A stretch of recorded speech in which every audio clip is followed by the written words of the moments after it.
Milk is the single most faked food on the planet. Not third, not second, number one, ahead of olive oil and honey. But before you panic at your fridge, here's the honest part. That global fraud is mostly a problem of watered-down, chemically doctored milk in places with weak oversight. In America, fluid milk is one of the most heavily tested products in the entire grocery store. Your gallon of cow's milk is probably exactly what it says. So this isn't a video about poison in your milk. It's about something sneakier. The words on the carton. Because right now, in your dairy aisle, there's a carton whose name promises one ingredient, and that ingredient makes up about 2% of what's inside. And there's another carton that prints a scary-sounding health claim in big, friendly letters, right above a sentence the government legally forces it to include, a sentence that quietly cancels the claim out. By the end, I'll show you that 2% product, that mandatory sentence, and the one word in the whole aisle that actually means what you think it does. Start with the good news, because it reframes everything. Cow's milk in the United States is tested relentlessly. Every tanker of raw milk is checked for antibiotic residue before it's allowed into the supply. And if it tests positive, the whole load gets dumped and the farm eats the cost. It's pasteurized, graded, and regulated down to the temperature. Straight up adulteration. Watering it down, adding fillers, is both illegal and easy to catch. So when you buy a plain gallon of milk, the milk itself is rarely the trick. The trick lives on the front of the carton, in the claims, and it lives in the aisle right next to it, the one that borrowed the word milk but plays by completely different rules. That's where we start, because that's where the biggest gap between the label and the liquid is hiding. Pick up a carton of almond milk. The front says almond milk. It shows you whole almonds, often a little splash of creamy liquid. Many brands add the phrase, made from real almonds. Everything about the packaging tells you this is, essentially, almonds turned into a drink. Now here's the number. In the United Kingdom, where the rules require it, the best-selling almond milk brand lists its almond content right on the label.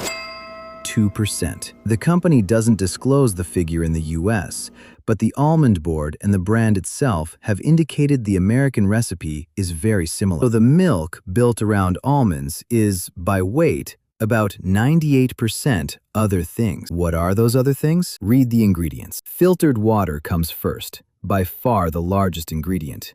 Then usually a little cane sugar, some almond oil, a thickener or two like gellan gum or sunflower lecithin, and a lineup of added vitamins and calcium to make the nutrition look closer to real milk. A single cup contains roughly 1 to 2 tablespoons worth of almonds. And where a cup of cow's milk gives you about 8 grams of protein, that almond drink gives you around 1 or 2. Now, I promised honesty, so here's the fair count. Almond milk was never going to be mostly almonds. If it were, it'd be almond butter. All milk is mostly water. Even cow's milk is roughly 87% water. The brands make exactly that point in their defense, and they're not wrong. The issue isn't that water is in there. The issue is the gap between a carton covered in almonds saying, made from real almonds, and a product that is 2% almonds and mostly water, sugar, oil, and gum. The word real is doing an enormous amount of work, which is exactly why this became a false advertising lawsuit back in 2015. And almond milk isn't alone. Flip over oat milk and the pattern repeats. Water first, a modest amount of oats, often some oil for richness, gums for texture, and added nutrients to mimic what dairy has naturally. Same for most of the plant milks. These aren't dangerous, and some people have great reasons to drink them, but almost none of them are what the picture implies.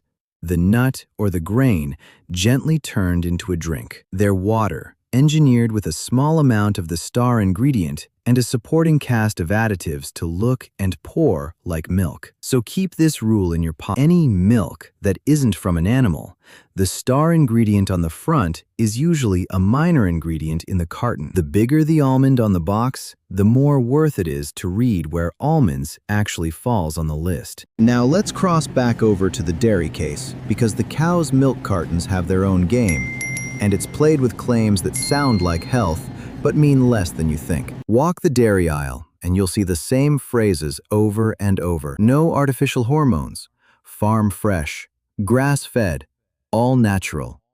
They feel like reasons to pay more. Here's what they actually start with: the big one: no artificial hormones, or rBST-free. rBST is a synthetic hormone some farmers use to boost a cow's milk output. Plenty of shoppers want to avoid it, so brands advertise its absence.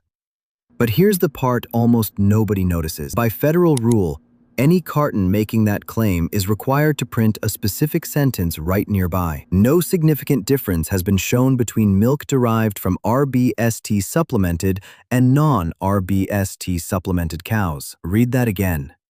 The carton sells you the fear in bold, and the government makes it print the disclaimer that deflates the fear in fine print on the same package. On top of that, the claim is self-declared.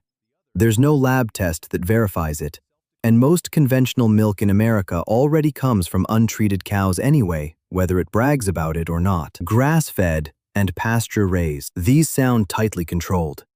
But because dairy falls under the FDA, and the FDA doesn't pre-approve these animal-raising claims before the product hits shelves, they're not verified up front the way meat claims are. The agency can act if a claim is proven misleading, but that's after the fact, not a guarantee at the register. Antibiotic-free? Remember the rule from the start of this video? Every tanker of milk is already tested for antibiotics, and contaminated loads are dumped. So in a real sense, all the milk on the shelf is already antibiotic residue-free. Printing it on one carton isn't a lie. It's just advertising a baseline that applies to everything around it. And natural? On dairy, it's close to meaningless. It's not a regulated promise about how the cows were raised. So which claim actually has teeth? 1. USDA Organic, the regulated seal. That seal is federally regulated and enforced, and for dairy, it guarantees real thing: no growth hormones, no antibiotics, organic feed, and required access to pasture.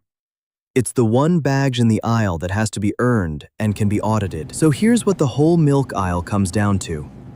That mandatory disclaimer sentence, "No significant difference has been shown," is the tell for the entire case. It's the label being forced, by law, to admit that its own headline claim doesn't mean what your gut thinks it means. And once you see that move, you see it everywhere. The almond drink that's 2% almonds, the hormone-free carton whispering that hormones didn't matter, the grass-fed stamp nobody checked before it shipped. The stuff that actually tells you what you're getting was never in the big, warm, farmhouse font words on the front. It's in the boring places: the ingredient order, the protein number, that legal sentence, and the one regulated seal. The front of the carton is written to make you feel good. The facts are written to satisfy a lawyer. Quick grounding, because this channel doesn't do panic. None of this is dangerous. U.S. milk is safe and tested. Milk from rBST-treated cows has been deemed safe by the FDA. Almond milk isn't bad for you. It's just mostly water with a little almond and some added nutrients. So if you're drinking it for protein, you're not getting much. This isn't about fear. It's about not paying a premium for a word and knowing what's actually in the glass. So here's the 10-second test for the whole aisle. If it's a plant milk, ignore the picture and read two things: where the nut or grain falls in the ingredient list. If it's behind water and oil and near the additives, it's a minor player. And the protein number, which tells you how much real food is in there versus water. If it's cow's milk, ignore hormone-free, farm-fresh, and natural. They're marketing or self-declared. If you specifically want no hormones and no antibiotics with real oversight behind it, look for the USDA Organic seal. Everything else on the front is a feeling. That seal is a rule. None of this means plant milk is a scam or your dairy brand is lying. It means the carton is designed to sell you a story: orchards, pastures, purity. And the actual facts are tucked into an ingredient list, a protein count, and a sentence the company was forced to print. The picture is the pitch. The fine print is the fact. So go check the milk in your fridge right now. Find the protein number, and if it's a plant milk, find where the nut or grain actually sits on the ingredient list. Tell me in the comments, How many How much grams of protein? protein is your Comment milk the number. really giving you? A lot of Are you you are about paying to a find out premium you've for been buying flavored water? flavored water at a premium. And if reading the carton better than the people who designed it is your thing, subscribe to Behind the Label. The next one you pick up, you'll turn it around first.